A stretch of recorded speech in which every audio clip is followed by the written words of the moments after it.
Hey guys, welcome back. I hope you are having an amazing day. Let's get right into the stories. The first one is a pro-revenge story. Okay, let me set the scene for you. This happened a couple of years back when I, Jessica, 24F, and the father of my first two kids, Mike, 30M, were going through some major relationship problems. Mike was working the graveyard shift as a janitor at a nursing home, while I was busting my butt during the day studying nursing at college. We had a 2-year-old daughter and a 3-month-old son at the time. Things were really tense between us. There was this woman, let's call her Stacy, who worked at the same place as Mike. I got to know her pretty well since I'd sometimes drop off Mike's lunch when he was on shift. We were friendly, or so I thought. Mike's job was to wax the floors at night when the residents were asleep. Well, one night my cousin happened to spot Mike and Stacy having drinks together at a local bar during Mike's supposed work hours. You can imagine the massive fight that followed. Mike tried to brush it off as just friends hanging out and promised it wouldn't happen again. But about a month later, he dropped the bomb. He wanted to keep things amicable for the kids' sake and suggested we just stay friends. Mind you, the house was in my name. I paid all the bills with my grants and scholarships, and even the car Mike drove belonged to me. Being the nice person I was, I agreed to let him stay until he could figure something out. I still let him use my car to get to work and cooked for him like nothing had changed. But then, Mike started getting all lovey-dovey again, and we ended up hooking up a few times. One morning, as I was nursing our son, Mike's phone went off. I know, I shouldn't have looked, but curiosity got the better of me. And what did I find? Turns out, Mike had been carrying on a full-blown relationship with Stacy this whole time, right under my nose. That's when the pettiness took over. I slipped back into bed, stark naked, and Mike cuddled up to me like always. Using his phone, I took some very graphic, intimate photos of us. Then I sent those pictures to Stacy, along with a nice little message explaining exactly what Mike had been up to with both of us. As Mike's phone was going off with Stacy's frantic replies, I calmly got dressed and started packing his stuff. A few hours later, Mike finally woke up and reached for his phone first thing. The look on his face when he saw my messages was priceless. He tried to call Stacy, but I interrupted him midway. "Don't bother," I said. "I've already filled your girlfriend in on all the details, photos included. Your stuff is out on the porch, boxed up. You don't live here anymore, so I suggest you call Stacy to come pick you up because you're not using my car ever again." Mike started blubbering about having nowhere to go. "Well, that's your problem to figure out," I told him before slamming the door in his face. I had wasted 6 years of my life on this man-child, giving him my body, heart, and soul, and he had the audacity to cheat on me with Stacy while still sleeping with me at the same time. Was it petty? Hell yeah, but Mike deserved every bit of it. The next one is an entitled people story. I've lived in my house for over 20 years now. It's nothing fancy, just a regular suburban home on a quarter-acre lot, but it's mine and I love it. My neighborhood is your typical suburban community. Quiet streets, neat lawns, and friendly folks. Well, most of them are friendly anyway. A few years back, a homeowners association moved into the neighborhood. I never wanted any part of it, so I made sure not to sign anything or attend any meetings when they came knocking. Still, they slowly grew their membership over the next couple years until it seemed like everyone but me was part of the homeowner association. At first, it was no big deal, but then the homeowner association board started getting really nosy and bossy. They would drive around writing people up for having a bush slightly too close to the sidewalk or a porch light that was the wrong color. Stuff that seemed crazy to me over nothing but personal preference. I figured as long as I kept to myself and didn't join, they couldn't really bother me. Oh, how wrong I was. It started one Saturday morning when I was out mowing my lawn, a large white utility truck with a cherry picker parked in front of my house. I walked over to see what they were doing on my property. A couple guys in orange vests hopped out and said they were here to prep for a billboard installation. A billboard? On my land? I told them no way, there must be some mistake. They shrugged and said they were just doing their job, taking directions from the homeowner association board. They had permits and everything. I was furious. When did this happen? How could they get permits for my land without my permission? I told the workers to get lost until I got to the bottom of this. They seemed relieved to pack up and leave. Still fuming, I marched over to Marcy's house. She was the head of the homeowner association board and busybody queen of the neighborhood. When she opened the door, I got right to it. "Marcy, what's the big idea trying to put a billboard on my property? I'm not part of your homeowner association and I never gave permission for that." She had the audacity to look offended. "Well, Harold, we discussed this at the last homeowner association meeting. That empty plot of land is an eyesore, so we're installing a billboard to improve the look of the neighborhood." My blood boiled. That's not an empty plot of land, that's my backyard, and I'm not in your stupid homeowner association, so I don't go to your meetings. You can't just put signs on my land. Marcy pursed her lips. You should really join the homeowner association like everyone else, Harold. We know what's best for the neighborhood. I'd had enough of her condescending tone. It's my property, and if you think you can take it over without my say-so, you've got another thing coming, I said. That billboard better be gone by tomorrow, or you'll be hearing from my lawyer. I didn't wait for her response before storming off. Still fuming, I called my buddy Jim, who worked at the permitting office. I explained the situation, and he was just as shocked as me. No way, Harold, he said. They definitely didn't come through proper channels for a permit on private property. I'll look into this. The next day, I was satisfied to see no sign of the billboard company, but I wasn't about to let the homeowner association off the hook. I called the lawyer I used for my house closing and explained I wanted to sue the homeowner association for trespassing and trying to illegally seize my land. He said he'd be happy to write a demand letter pro bono since the behavior was so outrageous. A week later, I got a call from a very subdued Marcy saying the homeowner association wanted to settle this issue outside of court. I agreed to meet her at her house again. Marcy sat me down and said, Look, Harold, I apologize for this misunderstanding. Our homeowner association board clearly overstepped in trying to install that billboard on your property without permission. I crossed my arms. It's going to take more than an apology to make this right. Marcy nodded. Of course, we took a vote last night and the homeowner association has agreed to pay you $20,000 for the inconvenience as long as you agree not to pursue legal action against us. I pretended to think about it for a minute, but I had already decided to accept that offer before I walked in the door. Fine. I can agree to that as long as you also put it in writing that my property is excluded from any homeowner association jurisdiction or decision-making from here on out, I said. Marcy agreed and had the documents drafted up. I looked them over carefully before signing. She handed me the $20,000 check on the spot. I shook her hand and said, I'm glad we could resolve this amicably. On my way home, I deposited the check and then stopped by the hardware store for some supplies. The homeowner association might have forked over the money, but I wasn't about to let them think they could walk all over me again. Over the next weekend, I erected a nice tall fence around my entire property line. No more unwanted eyesores or intrusions on my land. Thanks to the homeowner association's $20,000 gift, I was also able to upgrade my porch and patio setup. Every time I sit out on my new outdoor furniture with a cold lemonade, I can't help but smile thinking about how the homeowner association's stupid attempt to steal my land backfired in so many ways. Justice was served and my property was finally free from their meddling hands. The next one is a petty revenge story, so I'm a sachem. At the time, I was pregnant with our third baby and was fully in charge of our finances because at the time my husband was completely irresponsible and it was annoying. A few months prior, he had made a comment about having an OF and I was taken aback but wasn't super upset about it and didn't feel like I could. I was trying to keep the peace because he was being restless in our marriage. Don't judge me for it. Fast forward a few months and he told me the credit cards were maxed. My mind went to the worst, but out of $3,000 credit limit, only about $100 was of. After a while, he told me he wasn't using it anymore, and I was going through the credit card statements and see another of charge. I was furious at that point. I put off so much for myself, no new clothes, no nails or hair done, no extra fun spending or restaurants, going without so much to put our money toward paying off this debt. So I combed through a dozen credit cards, and from the very beginning, every statement, and I added up all the charges, totaling $250, not too bad, and I went to my bank account, which we used for savings, that I had been meticulously funding with spare money to pay off a loan we had, $1,000. I withdrew $250 homeowner association and went to Ulta and bought myself a Sunday Riley skincare set.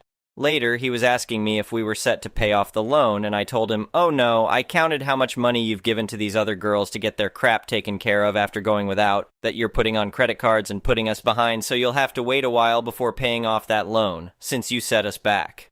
He just sat there looking at me, and I looked at him.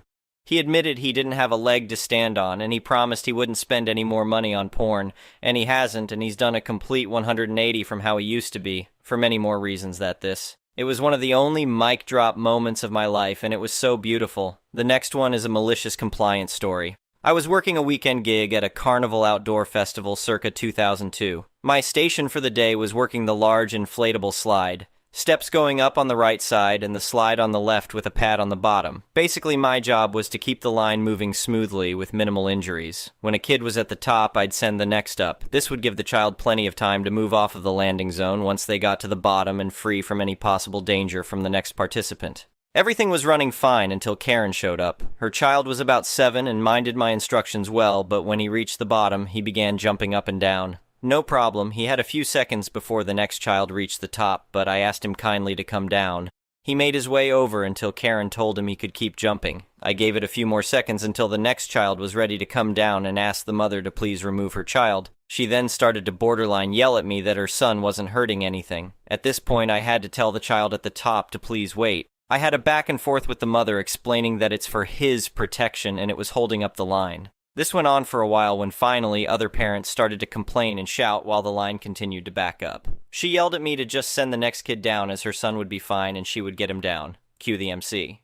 The child who had been waiting patiently at the top was significantly larger and was wearing jogging pants and socks. As soon as I signaled for him to come on, he jumped straight up and hit the slide with max velocity. Pretty sure he set a high-speed record because by the time he hit the landing zone, he just skidded across the top and hit the other child with his feet. This sent the little boy flying about 10 feet onto the pavement. I didn't say a word, and neither did Karen. I just stared at her while she picked up her screaming child off of the pavement and left. Anyway, I did feel bad for the child, but I hope Karen learned a valuable lesson. The next one is an entitled people's story. I, 20F, have a younger brother, 17M, who was diagnosed with autism when he was around 2 years old. He is very social but socially naive and can't read well or do basic math. While he is 17 physically, he is about 10, 12 mentally. My mother, 50F, has spoiled him rotten since he was a child and it's turned him into an entitled a-hole. My brother has our mother wrapped around his finger. Over the years, he has learned to manipulate her to get what he wants. He knows how to wear her down, nagging her until she gives him what she wants. For example, he'll ask her to buy him something and constantly berate her and whine about it until she gives in. He knows she won't put her foot down. She is completely unaware of his manipulation and swears up and down she is in full control. Everybody else is aware of his manipulation except her. One time I had some friends over from school and they lamented to me that my brother acted completely different around my family than he did other students. To everybody outside of our house, he's a lively guy who may ask a lot of questions but has everybody's best interest in mind. At home, however, he speaks over everybody and has to be the center of conversation. If we are in the car and having a conversation outside of him, he will shout over us and interject with something completely off topic in order to center himself.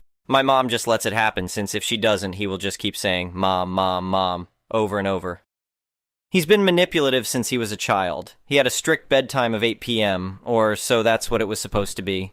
Even in elementary school, he was figuring out ways to get what he wanted. My mom would call for him to come for dinner at 7:30, but he would procrastinate by playing video games and not come down until 8, his bedtime. My mom didn't want him to starve, which is valid, but instead of punishing him by taking away the video games, she just let him do it night after night after night with no preventative measures. Even though I was a child, I could see right through it. One time I was visiting from college and my mom wanted the 3 of us to go see a movie. My brother whined and whined about me going, saying he wanted it to just be him and out mother. To his dismay, I got a ticket. Then half an hour later, 2 hours before the movie, my brother starts yelling that his friend is coming with us. We had only bought 3 tickets, and there weren't any left by our seats. Instead of telling him no, my mother started to scramble to find a spot for my brother's friend to sit. I ended up having to put my foot down, saying that he made such a fuss about me coming instead of just the 2 of them that he shouldn't be inviting anybody else. Thankfully, I was actually listened to this time. What I'm not listened to, however, is the dreaded topic of social media. My brother is very close to becoming a lolco. He thankfully hasn't gone viral yet, but he's obsessed with fame and posting whatever comes to mind on social media. This has gotten him in trouble at school for posting inappropriate content. My father has taken away his phone camera and his social media multiple times, as well as limited my brother's screen time. However, my brother will whine and throw a tantrum about it to my mom, which causes her to go to my dad and get him to change it. My dad changes it back since if he doesn't, it will start a massive argument between him and my mother. She's where my brother gets his entitled personality from. I've tried telling him over and over that this is a horrible idea, even giving them examples of lolcos such as Chris Chan and Daniel Larson, people I know my brother has the potential to become like. Recently, he has developed epilepsy and started having seizures, which has given him another reason to be coddled by my mother. Obviously, I don't want him to have a stress-induced seizure, but he creates conflict anytime I'm around. Just last night at around midnight, he was blasting music down the hallway. This has been a problem for years now, but my parents think I'm overreacting about it. I knocked on his door and told him to turn it down. He said no, and that he was going to turn it up after I went back to bed. He did, so I went and got my father. There was a whole argument between them where my brother lied repeatedly, saying he hadn't heard me despite our conversation and that he wasn't playing anything. Thankfully, my dad, who is aware of his manipulation, saw right through it. He got his phone taken away, but of course he didn't see himself in the wrong because in his mind he can't be in the wrong. He yelled things to me such as, "Duck you, this is your fault," and "I don't care about my sisters." Well, this morning I was lamenting to my mom about how frustrated I was. I'm only home for the week, and the least he could do was be decent. There's no reason I can't get a good night's sleep in my own home. My father overheard the conversation and came in saying I needed to be less agitated when talking about my brother to my parents. I've been dealing with his BS for years, and I told my father that I was, in fact, agitated, and those were my true feelings. He went on a bit of a tangent about how my brother's epilepsy and his medication are making him agitated and irritable. I was shocked. My brother has always been an a-hole. My dad said he wasn't excusing it, but it definitely came across as it. Anyways, I'm mainly annoyed that there is now another reason for my brother to be coddled while my sister and I helplessly watch. One of my main issues with it is that I also have my fair share of mental problems that are mostly ignored because of him. I have anxiety, but mine comes in second to his. My mom will mention that yelling makes him anxious and that I shouldn't yell at him because of it. As if all the stuff he does doesn't stress me out. Every time I talk to him, I worry that I'm going to be insulted. He will pick you apart if you let him. He insults my mother on what she wears all the time, and he has started to comment on my weight despite me being relatively skinny. He's overall a crappy person, and my parents are starting to realize that. Though I don't think my mom can truly come to terms with the fact that not only has she raised her son into an entitled a-hole, but also that he has been manipulating her basically ever since he was born. The next one is an entitled parent's story. Yesterday was a rough day for me at the gym. Deadlifts are a wonderful exercise, make no mistake, but the last thing you want to do after completing a set of deadlifts is smile, or move. So, rather than my usual plan of swim a few laps in the pool, I opted for floating around a little in the leisure pool at my gym. Move from one spot to another trying to steer clear of children doing what children do in the pool. Things like screaming, throwing toys around, swimming around without looking where they're going, effectively turning leisure swim time into a sneaking mission. I was rather successful at this, right up until a boy who appeared to be around 7 or 8 years old decided to spike a beach ball into the back of my head. Wasn't a huge one or very heavy little damage on my end. I figure it might have been a mistake, so I reclaim the beach ball and give it to the boy who'd thrown it at me. Less than a minute later, I get doinked again, and so I reclaim the ball and ask the kid nicely to stop throwing stuff at me. He nods and grins, and I go back to what I was doing. 3 guesses what happened next.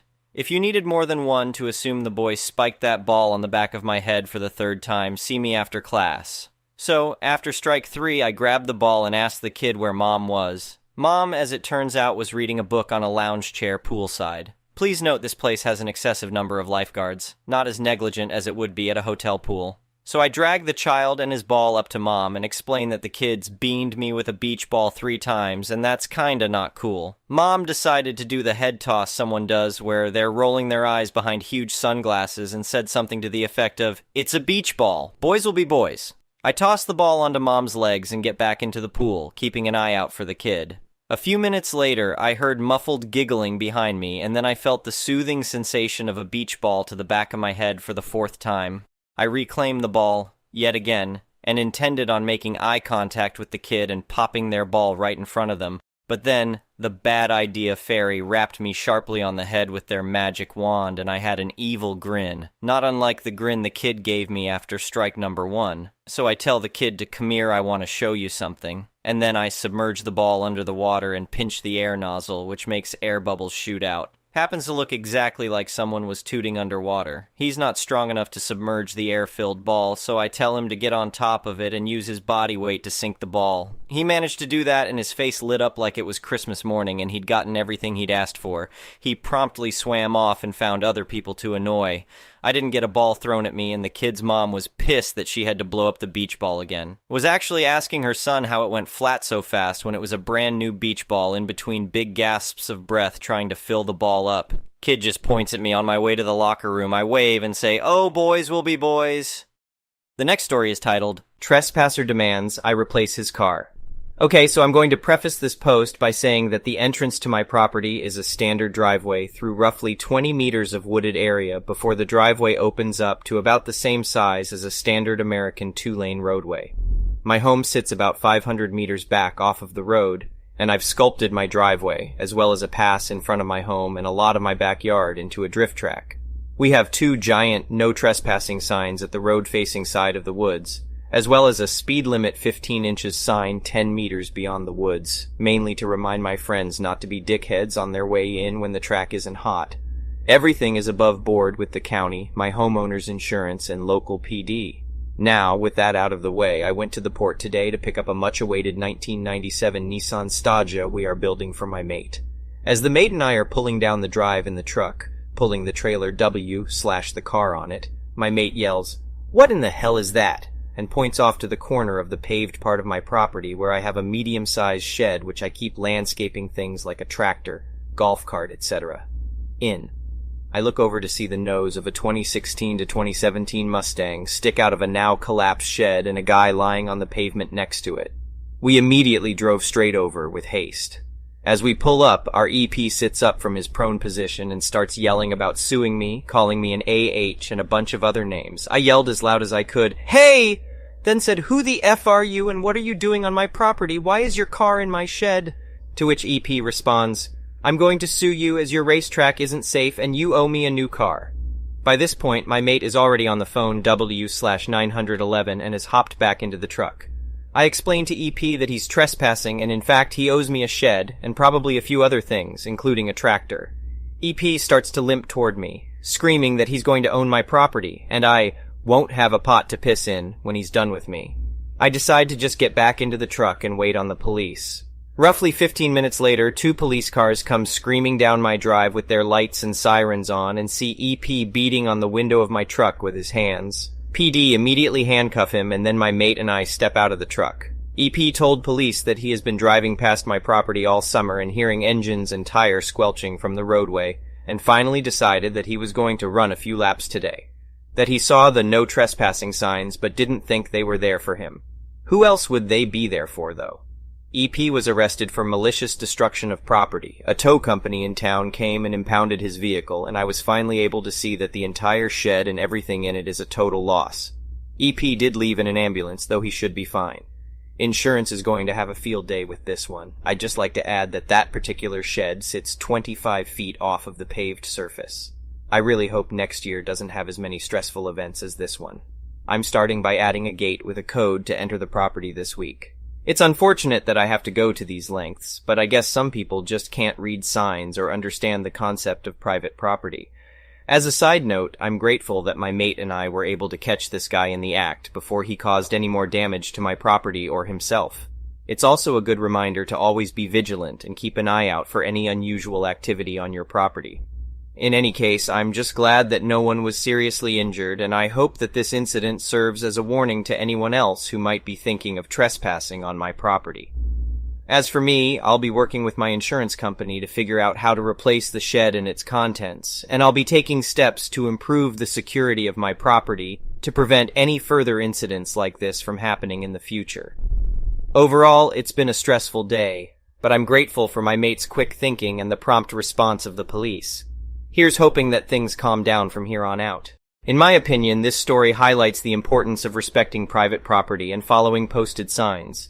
It's unfortunate that the EP in this story didn't seem to understand this basic principle and caused significant damage to the property as a result. It's also interesting to see how the property owner was able to handle the situation calmly and responsibly by calling the police and working with their insurance company to address the damage. Overall, it's a cautionary tale that serves as a reminder of the importance of being mindful of others' property and the consequences of ignoring posted signs. The next story is titled, HOA Claims I Must Join Them and Threatens to Fine Me If I Don't Remove My Illegal Pool. I had always loved my quiet and peaceful neighborhood where I had lived with my family for the past 15 years. We had a beautiful home with a big yard and a pool that my 2 daughters loved. But that peace was about to be shattered when the HOA was formed. The HOA was something that I had been against from the beginning, but more than enough people voted for it to form. I refused to sign the papers that would make my family and I join them because I did not agree with their rules. The HOA had unreasonable rules that would cause a lot of heartbreak and expenses for my family and me. One of the rules was that we could not have any large dogs, which was ridiculous because we had 2 beloved dogs that were part of our family. The next rule was that no houses could have in-ground pools, which was even more unreasonable because we had a pool that we had installed before the HOA was formed. The third issue was that our home was not aligned with the rules and regulations they were putting in place for the aesthetics of the neighborhood. At first, I thought I could reason with the HOA and find a compromise, but it was clear that they were unwilling to budge.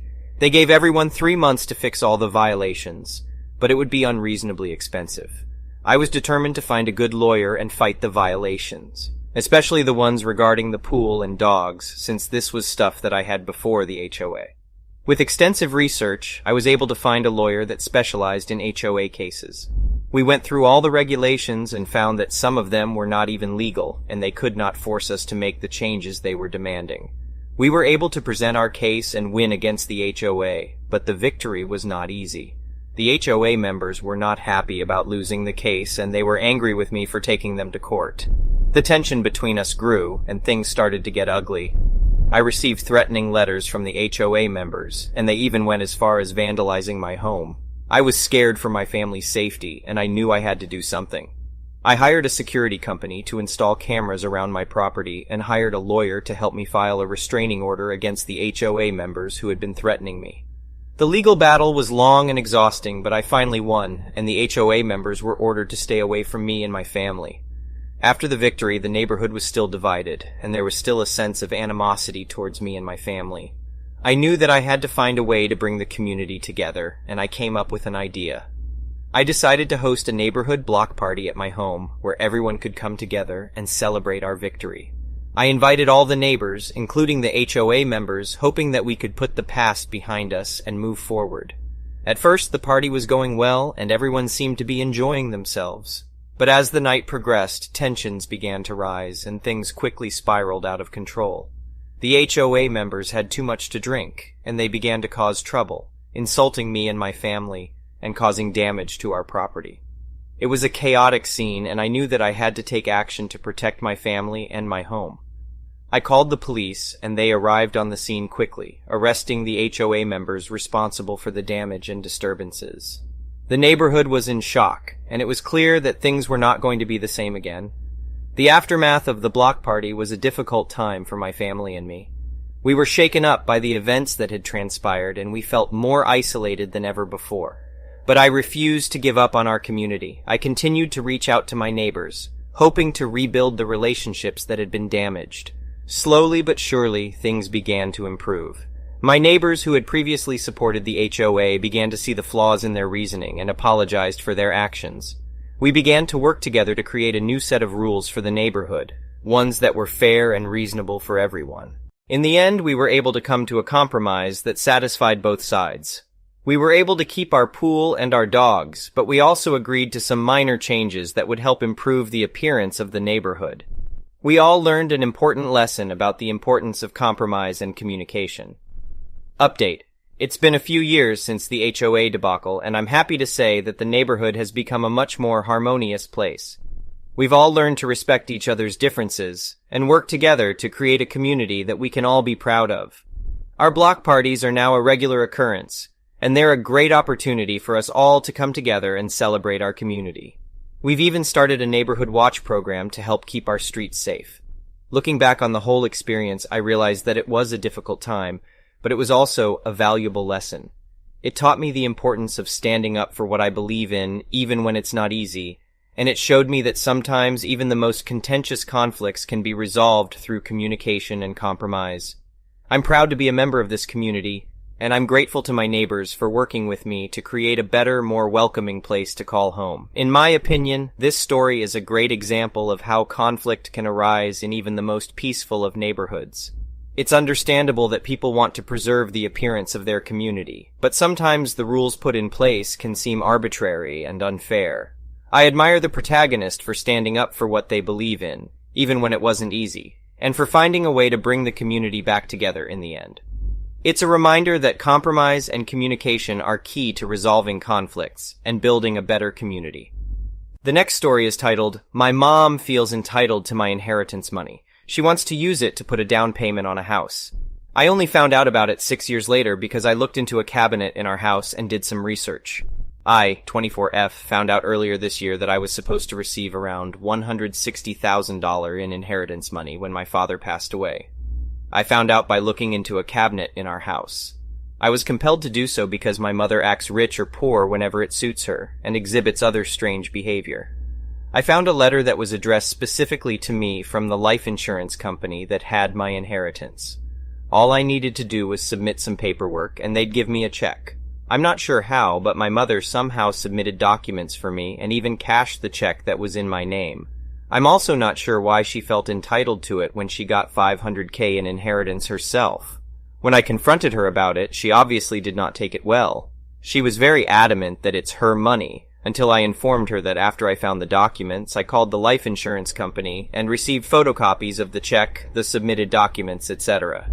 After I told her that, she tried negotiating with me, stating that she can give me $10,000 to start with, and then $2,000 every month. I said no. I said she will guilt me into delaying her payments if we go that route. She tells me she will be homeless if I get all the money at once. I eventually make her show me her bank statements. As far as I know, she has around $330,000. In addition, she's been making 6 figures with her job for the past 3 years. Homeless, my ass. I told her I need a good amount of money if I want to have any chance of moving out. I wanted to move out with my friend, but my mom took way too long to give me any money. I received $50,000 from her. Like a week or so later, she started asking if she could borrow $20,000 for a month. She said she needs it in her bank account so that the lender can approve of the condo or house she wants to buy. She asked if I will be okay, and I stupidly told her that I'd be getting grants from school too. She then wanted to borrow $20K on top of the grant money by passive-aggressively mentioning it whenever she could. A few weeks later, she forced me to go with her to the bank to withdraw $20,000. This was on October 3rd. On November 23rd, I asked her to give me $2,000. I told her it's been almost 2 months and I want a portion of it back, via text. She gives me the silent treatment, in text and in person. The next day I try calling her. She starts crying hysterically, saying, "I knew I shouldn't have trusted you with money." "What are you doing? Drugs? Are you gambling? Why are you so mean? You ruined my holiday. You've ruined my life. You're abnormal. You're just doing this because you're behind in your life and you're desperate. You don't have utilities to pay for. I spent so much money on food the past month." I'm not exaggerating when I say I've never told her to buy me food or make me food, but she always uses it as a form of guilt. A couple of days later, we have a 4-hour argument. During this argument, I was so disgusted with her behavior that I told her that I want nothing to do with her. A couple of days after that, to my surprise, she came into my room and asked me to hug her. She started crying and said that she just suppresses her thoughts and feelings. She said she'll give me $500,000 now and then $500,000 on December 22nd. What the hell? I swallowed my anger for a couple of days, but then I could no longer hold it in. I wasn't giving her the silent treatment, but I wasn't looking at her or initiating any form of talking. She noticed this and started asking what's wrong. She said, "It's the money, isn't it?" and then repeated the same things she did last time. "Are you gambling? You have no utilities, etc." And again, she made it very clear that she wants to buy a condo or a house. I just can't remember which. I told her I'm mad at her because you told me you needed $20K for a month. It's been over 2 months and now you're still not giving it, so you lied. After this, she started acting like she was about to cry, and then she left the house. She then transferred another $500,000. I haven't talked to her since. It infuriates me that she thinks she's entitled to this money. Why do you need a house? You're getting old and you're single. Secondly, not only was this money only in your account in the first place because you committed fraud, but now I let you borrow money and you're going to treat it like it's an allowance. It's my money, legally! Get over it! You already got $500,000 before you took my money. Since I was 18, I've been working minimum wage jobs. She's made it so clear as day that she thinks her needs are way above mine. I don't have utilities, I don't have a career yet, so I'm less important. Even if that's factually true, I'm your child and that money is legally mine. Also, I just want to share this example of her behavior that I just remembered. When I was 19, I was working at a tutoring place in addition to a restaurant while taking 16 units in college with no car. I was leaving the house one day to go get a haircut. My mom then asked me, "Where are you going?" I told her I'm going to get a haircut. She then says, verbatim, "Really? You're supposed to be using that money to help me." That's how entitled she is. At this point, she received $660,000, while her child, who is a full-time student with 2 jobs and no car, is not important enough to use the money they earned from their job to get a haircut. I'm so mad, and I just have a huge problem with getting this taken care of because I hate making people uncomfortable. This is also why I usually cannot blindside a person by randomly bringing an issue up. I usually have to text them first, but I'm starting to think that that's never a good idea. Ugh. In my opinion, this story is a sad example of how greed and entitlement can poison even the closest family relationships. It's disappointing to see how the mother in this story is willing to go to such lengths to take money that is rightfully her daughter's.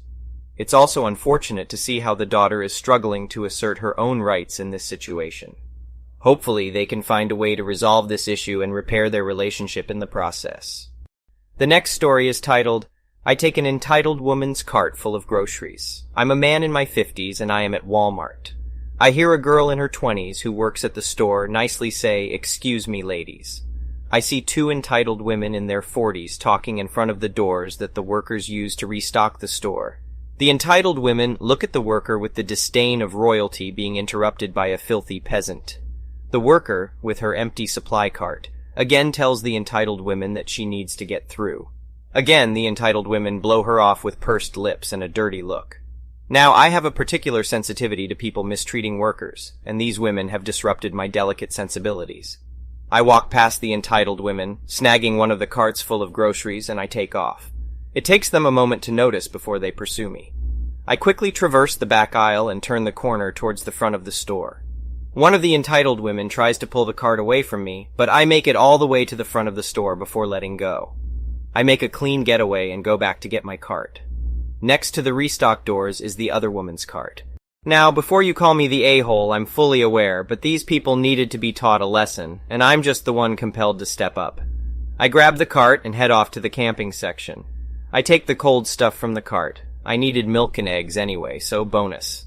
Later I felt bad that some Walmart worker would have to restock the cart from the camping section. When I went back, the cart was gone. This happened like a year ago and I didn't think much about it.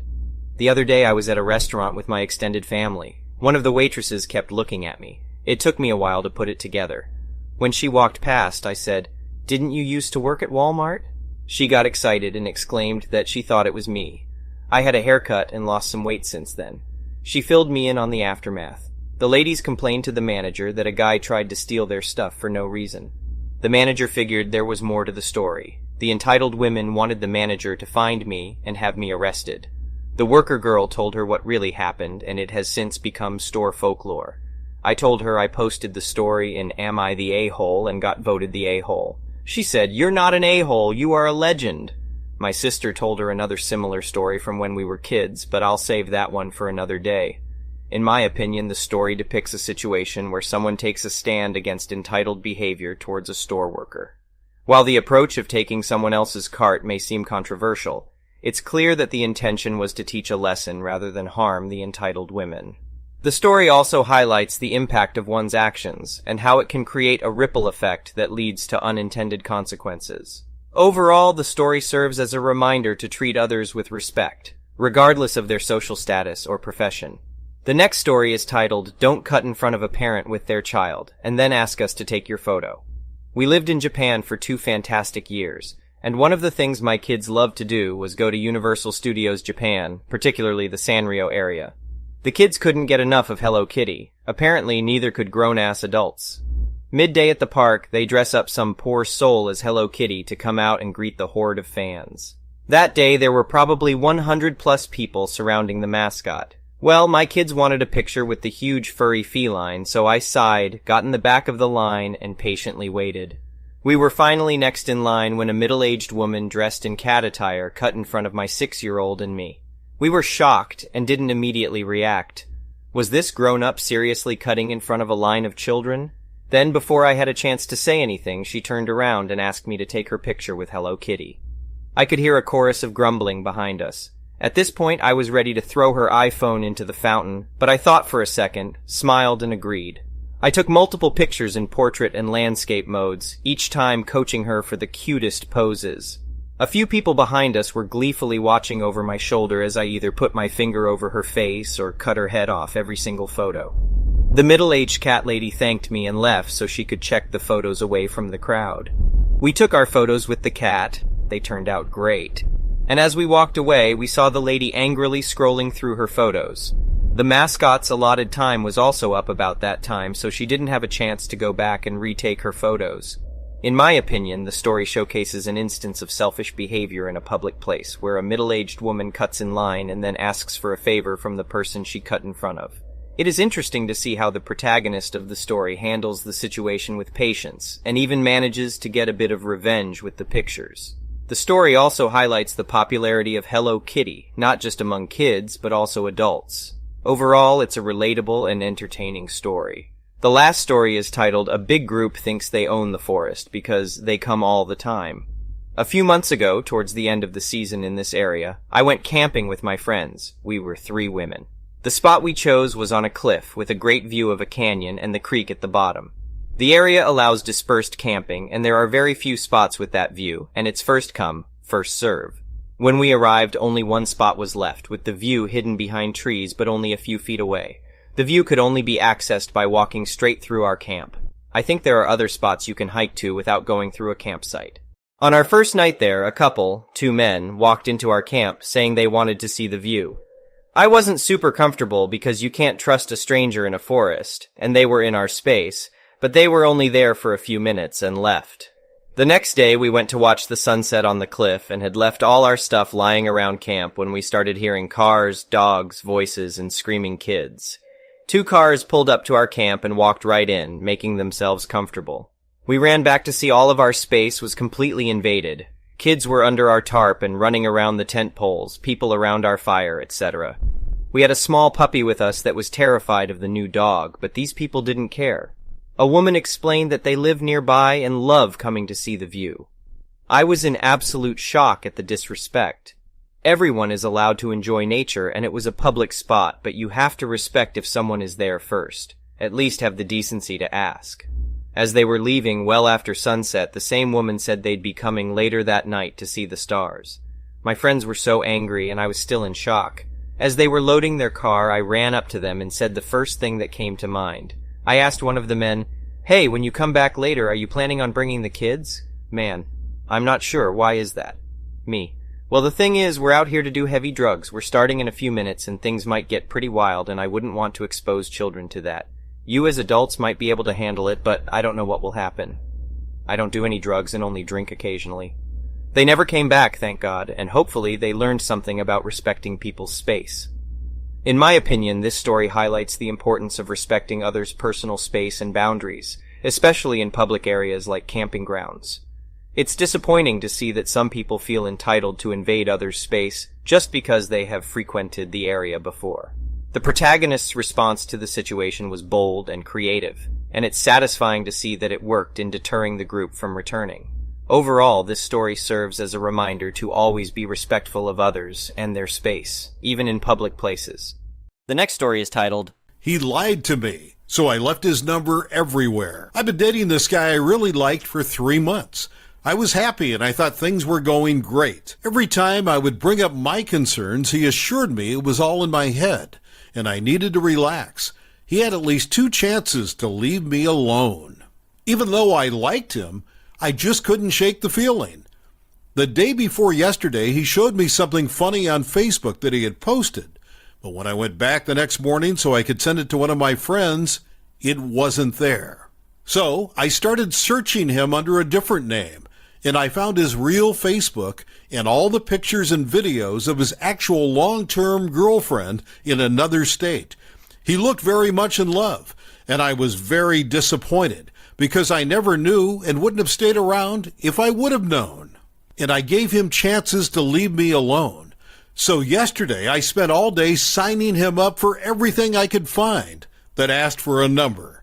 Cat facts, weather updates in different states, car insurance quotes, life insurance, Bible verses, coupons, everything I could find. His phone will be so full of spam. Then I posted screenshots of our conversations all over their pictures together from as recent as the night before. And I took out his name so the number was visible at the top. He was so mad at me. I've never done anything like this before, but for years men have been lying to me, breaking my heart, making me feel stupid, and it hurts, and I just snapped. But I do not feel bad and will not apologize. The next story is titled, Compact Parking Spots Are for Compact Cars.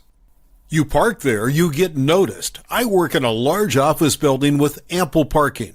There are few, maybe half a dozen compact spots available in the entire lot. I have come into work in the morning, and after lunch I've seen people park a 15-passenger van in a compact space. Like, who does that? Side note for those of you who don't know, compact spaces are just that. They are compact. They are smaller than most other parking spots, and it leaves very little room on either side of your big-ass ride for anyone to maneuver their doors properly, let alone get out without slamming their doors into the neighboring cars.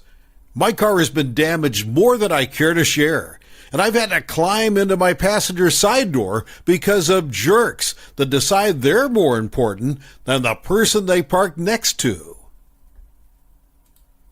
After discussing this issue with the building owners, and they don't care, I decided to go petty revenge on them. I came into work today to find yet again 3 vehicles that were absolutely not compact vehicles.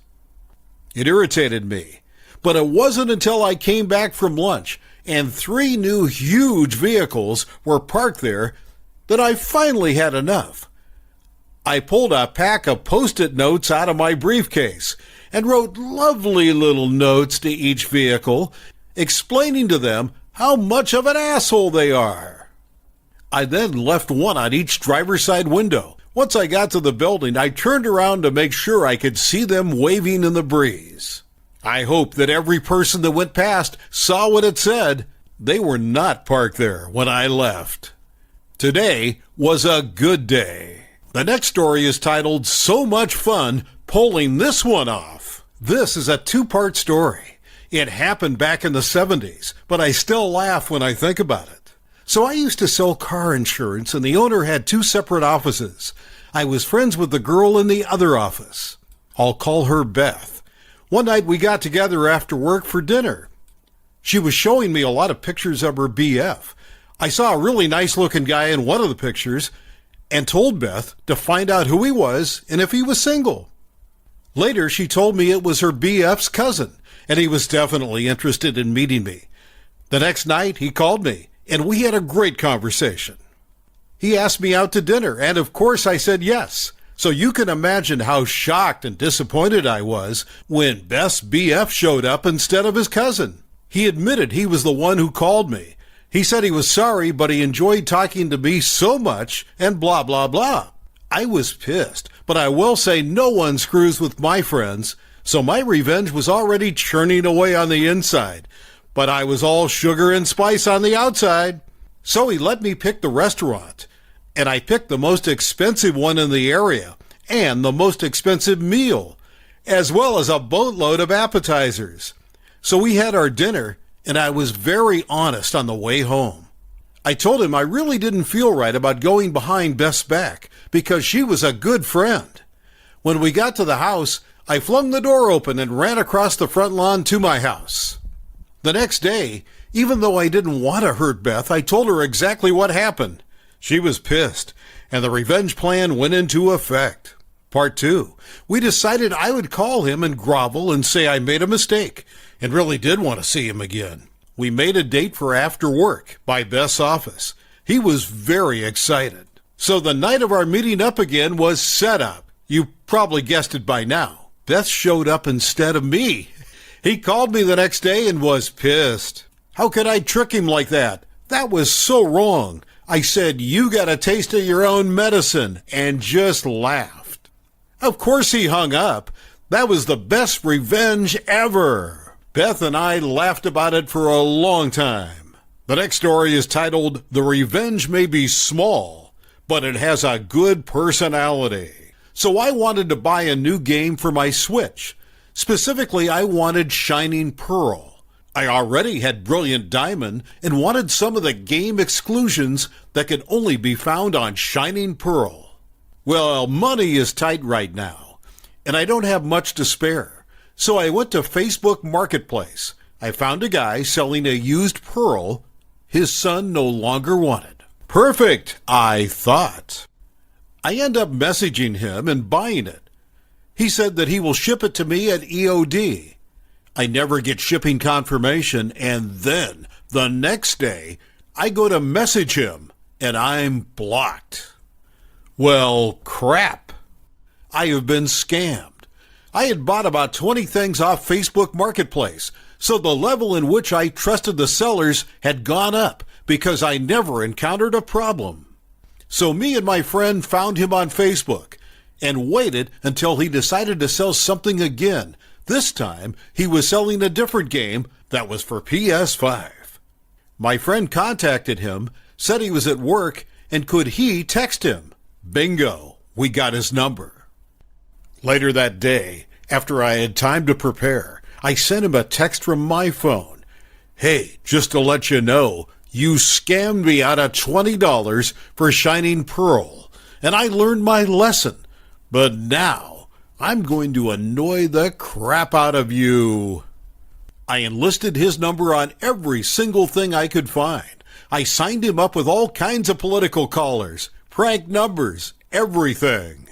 The more it called or texted, the better it was. I even found a website that will send whoever you choose a random fact about Trump every hour. I went on Craigslist and made a post saying free hen and free cow to a good home. Selling the land, don't have time for an auction. Where I am, from what I know, he got about 100 calls alone asking about the chickens and the cows.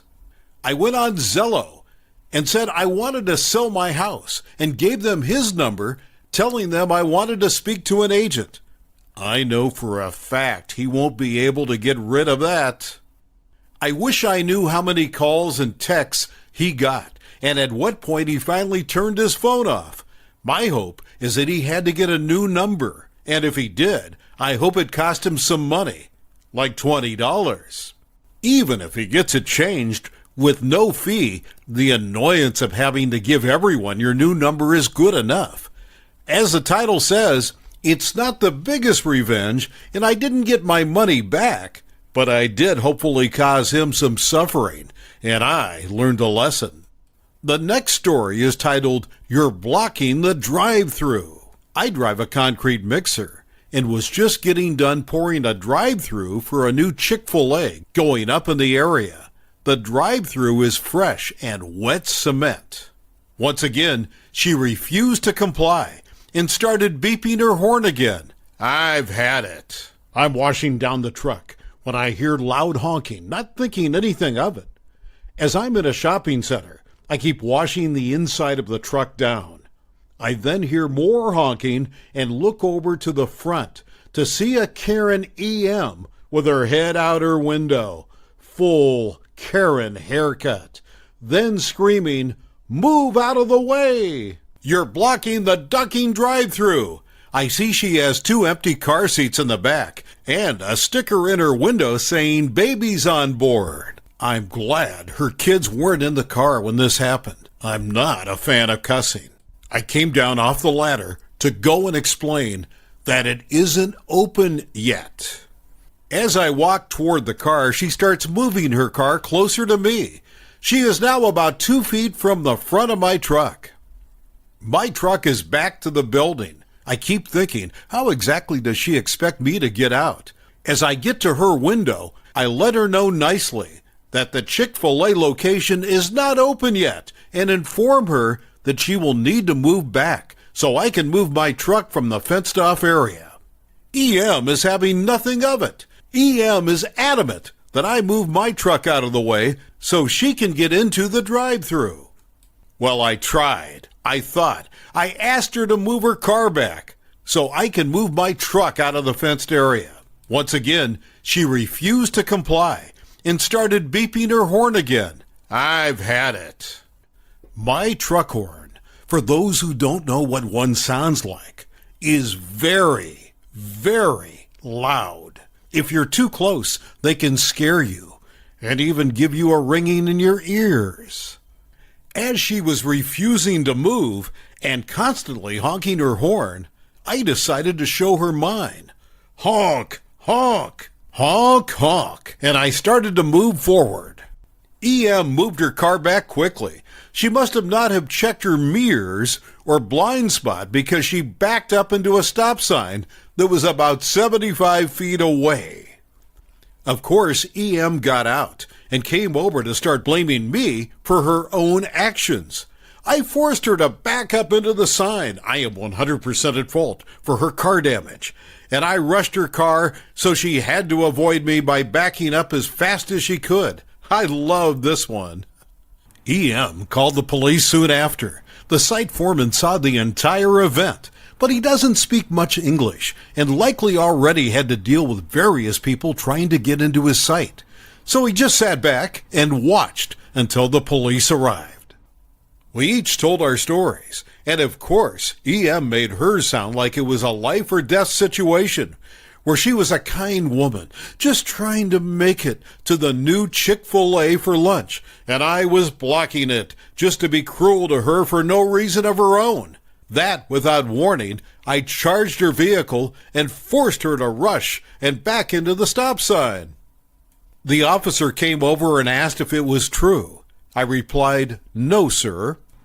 "I have a dash cam with audio. You can see if you could play the file on a computer." Lucky for me, our foreman offered his laptop. EM's story fell apart quick. The officer's face turned to a frown that I swear could have made the Pope feel guilty. He walked over to her, went straight to his handcuffs, and began to read her rights to her. EM was charged with obstruction of justice, reckless driving, and misuse of 911. As she was being placed into the back of the police charger, I saw a man coming over with a 2-child stroller that had 2 babies riding in it. The officer explained the situation to him, and he honestly didn't look surprised. He seemed to just nod and walked quietly over to the car, took pictures, and unloaded his kids with the stroller and left. I feel bad that he had to go through that, but I'm under the impression that it wasn't the first time she has done something like this. I didn't press charges, but I reported everything to my company for their discretion too. I feel like I've ran into more and more of these forms of people since COVID began. The next story is titled, "Substitute Teacher Scared into Retirement." I was on the fringe of this story, but it was back in the long ago age known as 1990. I was a 7th grader at the time, and over my elementary school career, there had been an older substitute teacher named Mrs. Young. Really, this woman was a nasty piece of work, constantly shushing people and telling the students that they would get in trouble basically for existing around her. One Friday, I leave early, and it turns out I had pneumonia. I was going to be off the next week. It turned out that the pneumonia had actually been a good thing in my case. Our last class of the day alternated between French and history, which were both taught by the same teacher. That week, she went off with migraines.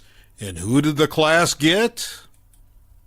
Mrs. Young, and her condescending and nasty attitude.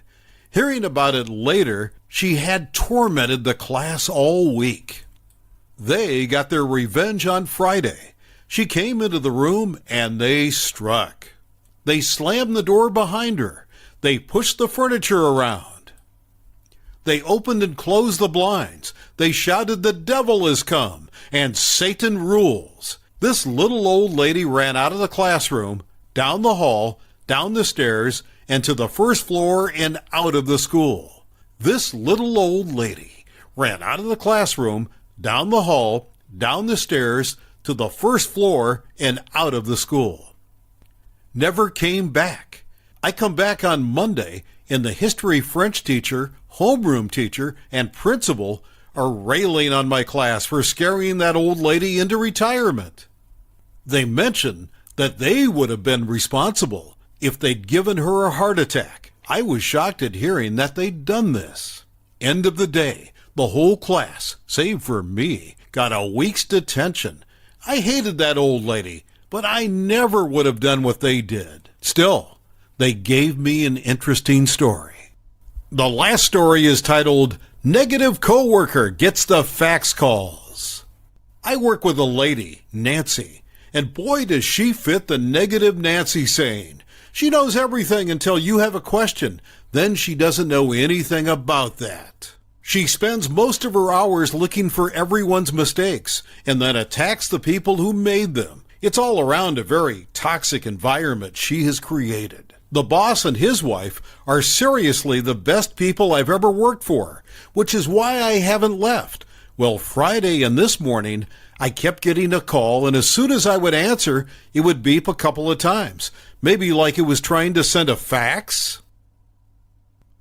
Maybe not, though, as I have answered the phone to an awful loud, screeching noise that was definitely a fax. Well, anyway, I figured out how to add it to the block list, thinking it wouldn't be able to reach us then, as I'm the first point of contact for the company. I was wrong in the best way. It automatically skips my phone and goes straight to Nancy's. I kept waiting for her to come ask why I'm transferring them to her. When I'm not after the big sigh, she lets out. It's little things, you know. My Monday has been made. Thank you for watching. I would really appreciate it if you would like the video and subscribe to our channel if you haven't already. We'll see you again.